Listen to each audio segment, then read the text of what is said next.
अस्सलाम वालेकुम जी, क्या हाल है? ठीक हैं?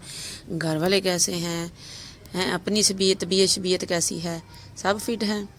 तो आज हम बनाने जा रहे हैं मौसम की मुनासबत से आलू अदकर का शोरबा, साथ में उबले हुए अंडे। ठीक है, मेरे साथ रहें। तो इधर से जी शुरू करते हैं अपना व्लॉग। मैं जी कॉलेज से घर आई ड्यूटी से, तो जो है वो बारिश देखें जो आज हुई थी, थोड़ी सी उस वक़्त रुकी थी। मैं निकल जाओ, कुछ लेक्चर मेरे जल्दी ख़त्म हो गए, बारिश की वजह से बच्चे काम आए। तो इधर मैं आई जी घर, रिक्शे पे बैठ गए हैं, और साथ मैंने कहा जाती दफ़ा सब्ज़ी भी ले जाऊँ। तो ये सारा सामान मैं ले आई। मैंने जी इधर काटे हैं जी 2-3 अदद प्याज, अदरक, लहसुन, आलू कटा लिए हैं, टमाटर, हरियाँ मिर्चां सब कुछ धो लिया, खीरे वो लिए हैं साथ। पतीली लें, एक चूल्हे के ऊपर रखें, ठीक है, उसको गर्म होने दें। उसमें अब डालें जी थोड़ा सा ऑयल, जितना आप हंडिया में डालते हैं उस मुनासबत से आपने ऑयल डालना है। उसके बाद आपने 2 से 3 अदद जो प्याज कटा के रखे हुए थे निके निके छोटे छोटे करके, वो आपने पतीली के अंदर सूट देने हैं। ठीक है, तो सूटने के बाद आपने इनको हल्का ब्राउन करना है। तो चाहे तो बंदा चाहे तो वैसे मसाला इहदा चॉपर भी कर सकता, लेकिन साढ़े को चॉपर को नहीं। ठीक है, झटके बंदे हैं असी। उसके बाद या तो आप मसाला जो है वो प्रेशर के अंदर गला लें, थोड़ा जितना तेल में कम लग गया तो मैं होर पा ला। तो इस तरह जी आपने प्याज़ों का रंग जो है वो बदला लेना है, उनको हल्का हल्का ब्राउन कर लेना है, जिस तरह आपको अभी नज़र आ रहा है। तो ये बड़ा मज़े का सालन बनता है, आलू अदरक का शोरबा। ठीक है, और बीच में उबले हुए अंडे। तो इधर जी आपने जब प्याज आपके हो गए थोड़े थोड़े ब्राउन, तो आपने अदरक और लहसुन 3 चम्मच लेनी है। ठीक है, मैंने 2 गठियाँ जो है वो लहसुन की छिली थी, और साथ में अदरक, उन दोनों को चट्टू वट्टे में आपने कूट लेना है, और इस तरह से आपने फिर सूट देना है इसके अंदर और ब्राउन कर लेना है। फिर जी शोरबा है तो शोरबे में ज़्यादा टमाटर नहीं डालते, इसमें आपने 1 अदद टमाटर जो है वो कटा के सूट देना है, बिल्कुल निके निके निके निके निके टोटे कर देने हैं इनके। ठीक है, फिर आंडी के अंदर सूटें, थोड़ा सा 2-3 से 4 दफ़ा इधर चमचा इधर उधर हिलाएं।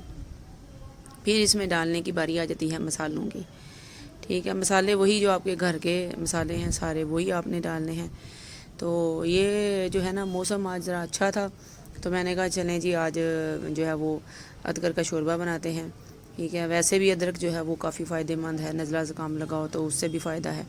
ठीक है, तो अंडा उसमें खाया जाए और साथ में, तो फिर तो क्या ही बात है। तो इधर जी हमने 2 चम्मच इसमें डाले, 1.5 चम्मच नमक डाला, 1 से 1.5 चम्मच हरी मिर्च, और उसके बाद हल्दी डाल दी, सूखा धनिया, दालचीनी, उसके बाद कलौंजी, और उसके बाद थोड़ा सा गरम मसाला, यानी जितने भी आपके पास घर के मसाले हैं वो सारे आपने इसमें सूट देने हैं। थोड़ा सा कुट पानी पाना है और उसको तड़का लगाना है पुआ के। ठीक है, ये देखें अदरक है ना, तो अदरक साथ चमट जाती है पतीली के अंदर, तो आपने थोड़ा सा इसमें कुट पानी छुटना है। उसके बाद आपने टमाटरों को, यानी कि जो भी मसाला है उसको आपने भून लेना है। मैं और कितने टोर गई सा पानी पा के, हाँ जी लो जी मैं आ गई। मैं जी इधर साथ साथ बर्तन भी धो रही थी। तो इस तरह आपने क्या करना है, भी टमाटर तो गलते को नहीं इतनी जल्दी, तो आपने टमाटर की नासें फेनी है। ठीक है, जिस तरह अभी फिस रही हैं अच्छी तरह इसकी टमाटर की नासें जब फिस जाए, मसाला तैयार हो जाए कि वो निकल आए, तो आपने जो आलू छिल के कट के रखे हुए आलू जी अग लगी हैं, बंदा पूछे आलू ने कि सोना है 170 रुपये किलो। जो पुराने आलू वो 100 रुपये किलो, और जो है नए वाले हैं वो 170 रुपये। मैं फिर का आधा किलो दे तो आलू हैं। लें जी इस तरह दानेदार मसाला जो आपका भुन जाएगा, तो इस तरह आपने सारी बनाई अच्छे तरीके से कर लेनी है। ये आलू अदरक का शोरबा जो है ना, जब आप खाएंगे ना एक दफ़ा मेरे कहने पर मेरी रेसिपी ट्राई करें, तो आप कहेंगे कि वाकई जी एच फूडी मूडी जो है ना बड़े ज़बरदस्त जो है वो तरीके बता रहा है अपनी पंजाबी लैंग्वेज जी। तो इस तरह जब आलू जी भुन पाने जाएँ, तो आपने क्या करना है, 1 तो 2 अदद गिलास पानी दे जने हैं बीच में सुटने हैं। ठीक है, और इतना ताकि जो है वो गल भी जाए आलू और शोरबा भी मुनासिब रह जाए। मैंने जी पानी सुट के तो टकना तो कर दिया बंद। ठीक है, तो इधर रख दिए हैं अंडे भी उबलने के लिए अंडे रखे, तो नाल ही जी चूल्हा थोड़ा गैस बंद हो गई है। तो मैंने भुख भी नाल लग पई। तो जी मैंने नाशपाती एक काटी और एक आड़ू काटा, उसके ऊपर सूट दिया जी काला लूण। तो फिर उनके पीस कट के खड़े, अपनी हैल्थ का भी ख्याल रखना, भुख लगी है तो फिर हूँ आंदरा बोल दी है, फिर गुड़ भी होंगी है, तो मैं कुछ खा ला नाल। तो साथ साथ जी फिर मैंने देखा तो गैस भी आ गई। फिर मैंने मट्ठी अगर रख दी है, वो आलू भी गड़क रहे हैं, अंडे भी जो हैं वो उबल रहे हैं, चले हो रहे हैं उबल उबल के। तो बार बारिश भी बरसना शुरू हो गई है जी। मैं आखिर बाहरों तुहानू नज़ारा भी विखा दें, देखो कितनी बारिश। फिर मैं जी आंडिया नूं जी तड़फदे हैं जी तो छड़ के तो उत्ते आई। तो इधर जो बाजरा हमने वो रखा हुआ जानवरों के लिए, वो भी सारा भीग गया था। तो बारिश अजो अज हो रही है, देखें जी। मैं क्या उत्ते ज़रा तुहानू चढ़ के भी नज़ारा, हाँ देखो किसी बारिश हो रही है।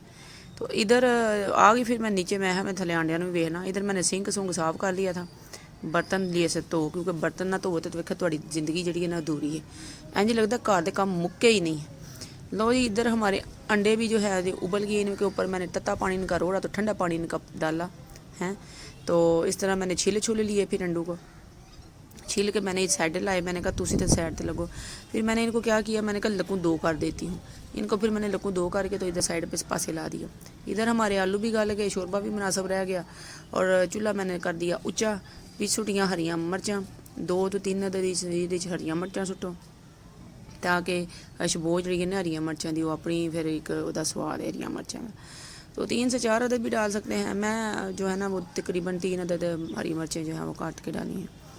तो साथ में चूल्हा मैं ऊँचा कर छड़िया। मैं थोड़ा जरा पानी है ना थोड़ा जिना और जो गाढ़ा हो जाए, रस मिसा हो जाए काम। तो साथ मैंने धनिया भी काट के रखा हुआ था धो के, वो मैंने अब इस पर छिड़का, क्योंकि धनिया बगैर हांडी हांडी लगती नहीं, सोहनी नहीं लगती। तो इसकी गार्निशिंग भी ज़रूरी है, तो धनिए के बगैर तो वो मुश्किल है। तो चैनल मेरे तुसी लाइक सबसक्राइब जरूर करना है, अगे शेयर जरूर करना है। HZ फूडी मूडी यूट्यूब ते चैनल ते जाओ तो सबसक्राइब भी करो, तो अगे भी शेयर करो। कोई मतलब दुखते ने तुहाडे हत्थ है शेयर करदे या सबसक्राइब करदे। तो बंदे नूं एप्रीशिएट करना चाहिए। हुण साडे कोल नहीं इन्ने रिसोर्सिस, असीं नहीं इन्ना कुछ विखा सकते तुहानूं, तो मगर तुसीं चलो जिन्ना कुछ है उन्ना तो बंदा लाइक सबसक्राइब कर देंदा है। तो इधर जी ऊपर अब खुशबू के लिए हमने ऊपर छिड़का जी गर्म मसाला थोड़ा सा, और फिर काली मिर्चें। तो ओपन एरिए में मैं जो है वो वॉइस रिकॉर्ड कर रही हूँ। हैं छत के ऊपर बड़ा सोहना मौसम है, हवा चल रही है, ठंडी बदल हैं जो अज आए हुए हैं। तो ऊपर बैठ के अगर आपको साथ में आवाज़ें आ रही हैं तो उनको इग्नोर कर देना है। तो इधर जी हो गई है हमारी भी हांडी रेडी। तो हमने इसको करना है अब डिश आउट। तो तरी भी ऊपर निकल के आ गई है। तो मैं लून चेक किया ही नहीं, तो मैं जी मासा जी ना शोरबा जड़ा वे वो ठंडा करके हत्थ के उत्ते सुटिया। तो मैं देखा इहदा नमक, मैं डोई नूं मूँह नहीं लाया तवा जो मैं हत्थ से थोड़ा इतना शोरबा जो डाल के ना वेख्या नमक सही है, नमक बिल्कुल परफेक्ट सी। तो इधर हमने जी फिर किया डिश आउट। बड़े बड़े आलू, मोड़े आलू लिए हमने, बीच में सूट, ठीक है। तो ऊपर से जो है वो थोड़ी थोड़ी तरी भी डाली। चैनल लाइक जरूर सब्सक्राइब जरूर कराया करो, अगे शेयर कराया करो। कोई नहीं आइए मासा जी नहीं सबसक्राइबर ने मेरे होए, वेखो तुसी आलू अदकर दा शोरबा जड़ा वे बन के रेडी हो गया वे।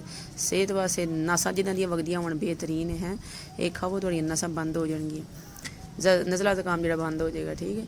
तो इधर जी हमने जो अंडे उबले हुए कट कटा के रखे हुए थे लकू दो करके, वो इसके ऊपर सूट दिए। तो वेखो कि सोहना रंग है, भुख भी लगती है ना, है दिल पे करता है। तो मेरे तरीके नाल लाइक करो इनू, तो मेरे तरीके नाल इनू पकाओ, तो जरा ना खांदे ही रह जाओ। ये देखें भुख लग रही है। अब ये फाइनल लुक मैं तुहानू दिखा दें। चैनल लाइक जरूर करो, सबसक्राइब जरूर करो, अगे जरूर शेयर करो। कोई दुखदियां नहीं उंगलियां तुहाड़ियां अगे सबसक्राइब करन नाल, अगे शेयर करन नाल। कमेंट करो, दसो कि भाजी हांडी लगी है, ठीक है। तो लाइक जरूर करो, सबसक्राइब जरूर करो। खलो जो है वेखदे जाया जे आसमान ते बदल। वेखो मैं तुहानू कहा ना मैं उत्ते बैक रिकॉर्डिंग कर रही सा। तो वेखो मौसम साढ़े जलालपुर जट्टां दा भी है, आसमान ते बदल रहमतां दे छाए हुए ने, ठीक है। वेखो कालियां घटावां बदल इंज निसन नेड़े ने बिल्कुल, सुभान अल्लाह।